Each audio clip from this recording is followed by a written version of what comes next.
এবারের ঈদ ভ্রমণটা আনন্দে ভরে দিয়েছিল এই ডিজে পার্ক। ডিজে পার্কে প্রবেশ করার সাথে সাথেই এত সুন্দর একটা ভিউ দেখতে পাবেন আপনারা, জাস্ট অসাম, মন ভরে যাবে আপনাদের। সিলেট থেকে আমার দুজন ফ্রেন্ড আসছিল এবং আমরা তিনজনে মিলে এই পার্কে ঘুরতে যাই।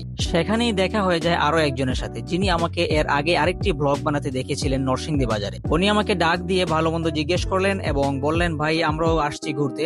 আমি বললাম, ওকে ভাইয়া আপনারা কজন আসছেন? ওনারা বললো যে ওনারা ফুল ফ্যামিলি আসছেন। বললাম, তাহলে ওকে ভাইয়া, আপনাদেরকেও আমাদের ভিডিওতে নিয়ে আসি। তাই ওনাদের পুরো ফ্যামিলিকে আমরা এই ফ্রেমে নিয়ে আসলাম এবং ওনারা অনেকই আনন্দিত ছিলেন সবাই। ওনাদের সাথে শিশুরাও ছিল, কারণ এখানে শিশুদের খেলার জন্য অনেক কিছু রয়েছে। যেমন এই পার্কটি আপনারা দেখতে পাচ্ছেন, এখানে শিশুদের মনকে আনন্দিত করার জন্য অনেক কিছুই রয়েছে, তার মধ্যে এটি অন্যতম। এই জায়গায় শুধু এই একটি পার্ক নয়, আরো অসাধারণ সুন্দর একটি পার্ক রয়েছে। তার ভিডিও আমাদের এই চ্যানেলে দেওয়া আছে, দেখে আসতে পারেন উপরের আই বাটনে ক্লিক করে। তো বন্ধুরা, এই ছিল আজকের ব্লগে। দেখা হবে আবারও নতুন কোনো ব্লগে। ততক্ষণ ভালো থাকুন, সুস্থ থাকুন এবং অবশ্যই প্লিজ আমাদের চ্যানেলটিকে সাবস্ক্রাইব করুন। ধন্যবাদ।